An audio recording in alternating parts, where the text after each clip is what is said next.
A fresh political debate has erupted in Nigeria following comments by Arise TV presenter el-rufai Oseni over the ongoing exchanges between two major political figures from Rivers State, the Minister of the Federal Capital Territory, Wike, and the former Rivers State Governor, Amaechi.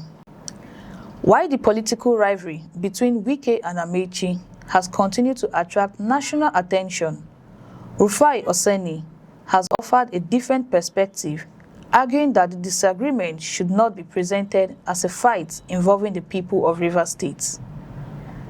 According to him, what Nigerians are witnessing is a political battle between two influential individuals who have played major roles in Rivers State politics, rather than a conflict between the people of the state. The comment has generated reactions because both Wike and Amaechi remain powerful figures with strong political followings and long histories of influence in Rivers and Nigerian politics. It will be difficult for Atiku to be president. In all the calculations or the calculation he makes, if you are choosing a vice presidential candidate, a running mate, I'm sure the only factor that has made him to choose Amaechi, I'm sure, maybe financial. Maybe financial. If it's in terms of bringing vote to support him, he's dead on arrival. Former governor, former minister. Hold on. He has a... Hold on. I was Minister of State. He was governor. He couldn't put a governor. Yes. I defeated him very well. He has never won an election since after 2011, when I was the DG of the campaign. Never. He was the DG of Buhari in 2015. Buhari, he was governor. Buhari did not get 25%. He was the DG in 2019, when he was Minister of Super A. Buhari did not get 25%. He supported Atiku in 2023. Atiku did not get 15%. Now, let me tell you, where is he an asset? To Rivers State and South South. The mere fact that you're a former governor makes you an asset. You must be a former governor that still have the following, the followers. You must say, what are you a minister? What do you bring on the table to the people of your state? What do you bring? As a minister, what did your government then do that you can say that it impacted life of Rivers people? You must say so. So it's not about, I was a former this, I was a former that. Now let me tell you, in the South, which state will it have impact? Remember, and that's why we say, the way we are, Nigerians will forget. This was the same man just 1 month ago who said the ADC primary is not irregularity, corruption. How can we talk about removing a government that we are saying that rig election and then we are rigging an election?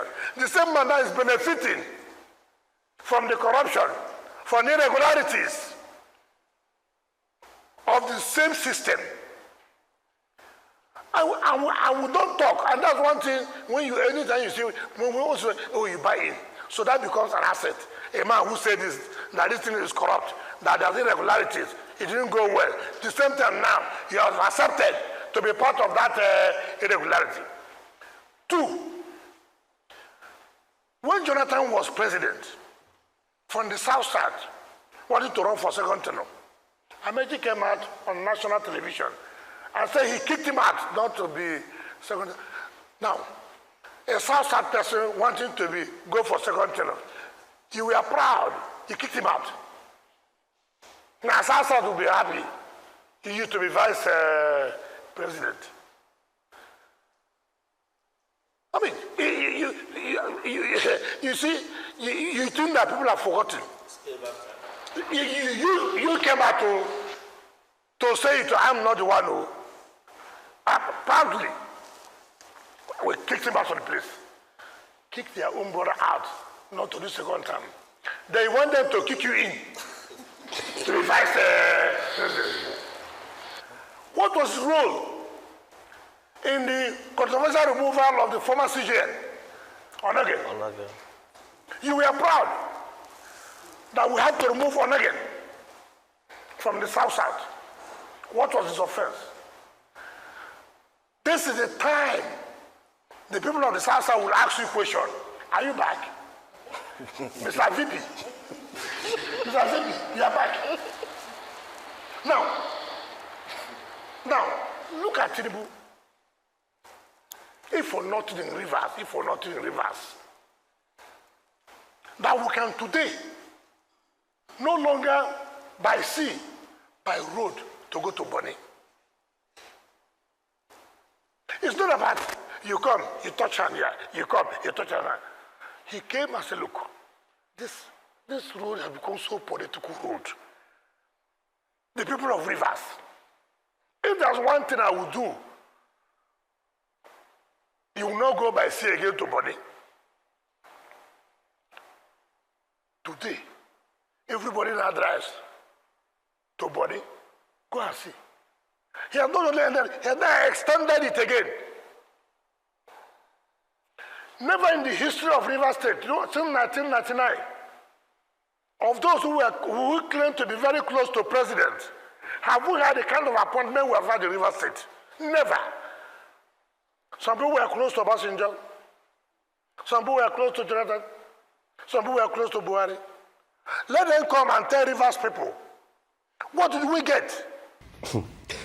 Coming from a man that his own presidential ambition was dead during the party primaries, and like Dino Melaye said, he tried so hard, he begged him. In fact, one paper quoted 19 times, but I didn't see the full letter, so I can't quote that. But he said Dino Melaye claimed that he begged him to be Atiku's running mates. That wasn't possible. Then afterwards, we started hearing fights between him and Atiku. So, Mr. Wike is like God, sent Wike. He knows everything. He knows whose presidential ambition is dead on arrival. He knows who they beat mercilessly, but Atiku Abubakar did not beat him mercilessly during the primary. No. They didn't even beat him. I think he won the primaries. He won the PDP primary. He was pretty big candidate in the last election now.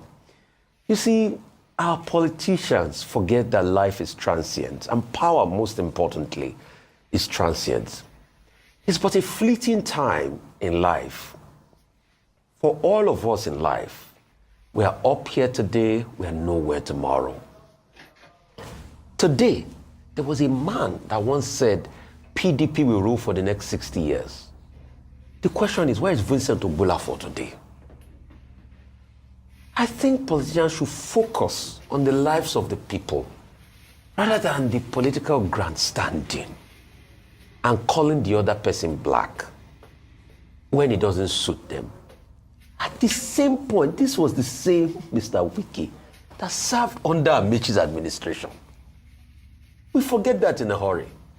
So when you were serving him then, he was not weak, he was not terrible. But now you feel you're a master of your own, you shoot him down. It speaks volumes in life. So, as far as I'm concerned, him and Amaechi are both on the same bed. They both lost in presidential primaries. Mm-hmm. So what's the point? He also had a jab at Babacha Lawa that the reason why Babacha Lawa is fighting Tinubu is because they didn't make him VP. Mm-hmm. He too, we can say for him, like Dino Melaye said, that he begged him to help him talk to Atiku to be VP. Mm-hmm. Because let's switch roles. If Wike had been VP candidate to Atiku Abubakar, do you think he'll be fighting Atiku Abubakar today? Anyway, I can say that argument is not empirical because Atiku Abubakar's even VP running mates has left the fold of the political party today. So, anyway, so you can see politics in this country is a funny proposition. The rivalry between the two politicians is not new. It developed after years of political partnership, which later collapsed into one of the most notable political disagreements in Nigeria. Rotimi Amaechi served as Rivers State Governor from 2007 to 2015 and became one of the most influential figures in the state's political structure. After leaving office as governor, Amaechi moved to the federal level where he served as Minister of Transportation under the former President Muhammadu Buhari's administration. Nyesom Wike, who succeeded Amaechi as governor of Rivers State in 2015, was once considered a close political ally of Amaechi. However, their relationship later broke down, leading to years of political disagreements, accusation, and public exchanges. Since then, both men have followed different political paths, building several networks and alliances. Wike became one of the most influential figures within the People's Democratic Party and later emerged as the key member of the G5 governors, a group that challenged the party's leadership during the 2023 presidential election period. Amaechi remained a major figure within the All Progressive Congress and played a significant role in the party's national politics. Their political differences have continued to attract attention because of their influence and the importance of Rivers State in Nigerian politics. Speaking on the issue, Rufai Oseni argued that the disagreement between the two politicians should not be interpreted as a division among Rivers people. He suggested that political disputes involving powerful leaders should be separated from the interests and concerns of ordinary citizens.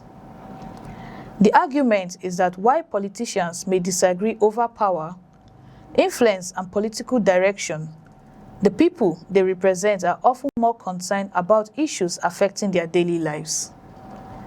These issues include economic hardship, security challenges, infrastructure development, employment opportunities, and access to basic services.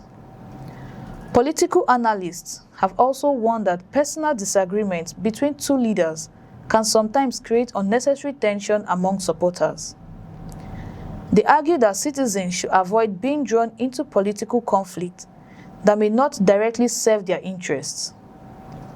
The Wike-Amaechi rivalry has become a symbol of how political relationships can change dramatically over time. In Nigerian politics, alliances are often built around shared interests, but disagreement over power, strategy, and leadership can lead to major political shifts. Both Wike and Amaechi have supporters who strongly believe in their respective political positions. Supporters of Wike often highlight its achievements as Rivers State Governor and his current role as the FCT Minister. Those aligned with Amaechi's points to his years of political influence, infrastructure projects, and roles in national politics. However, critics argue that the constant political battles between influential leaders can distract attention from the issues affecting citizens. They believe political debate should focus more on policies, development, and accountability rather than personal rivalries. The comments by Rufai Oseni also raised a broader question about the relationship between political leaders and the communities they come from. When two powerful politicians from the same states engage in public disagreements, there is often a temptation to describe it as a regional or community conflict. But some observers argue that the political disagreement should remain between the individuals involved and should not be transferred to ordinary citizens. Rivers State remains one of Nigeria's most politically important states because of its economic importance, especially its role in the oil industry. Because of its importance, political development in the state often attracts national attention. Any major disagreement involving leaders from Rivers is closely monitored because it could influence future political alliances and elections. As Nigeria moves closer to another election cycle, political calculations are expected to increase, with major figures positioning themselves for greater influence. The rivalry between Wike and Amaechi may continue to attract headlines as both men remain active in Nigerian politics. However, Rufai Oseni's message is that Nigerians should distinguish between political battles among leaders and the interest of the people they claim to represent. The focus, according to this argument, should remain on governance, development, and improving the lives of citizens. Whether the Wike-Amaechi disagreement will remain a personal political contest or influence broader political movements in Rivers State remains to be seen. For many Nigerians, the bigger concern is whether political disagreement among leaders will translate into better governance or simply create more divisions. What do you think about Rufai Oseni's reaction? Is the Wike Amaechi dispute only a political battle between two individuals, or does it have a wider consequences for Rivers State? Share your thoughts in the comments and subscribe to FirstNet News Nigeria for more political analysis, breaking news, and major stories from Nigeria. I'm Chimezum Okoro, and thanks for watching.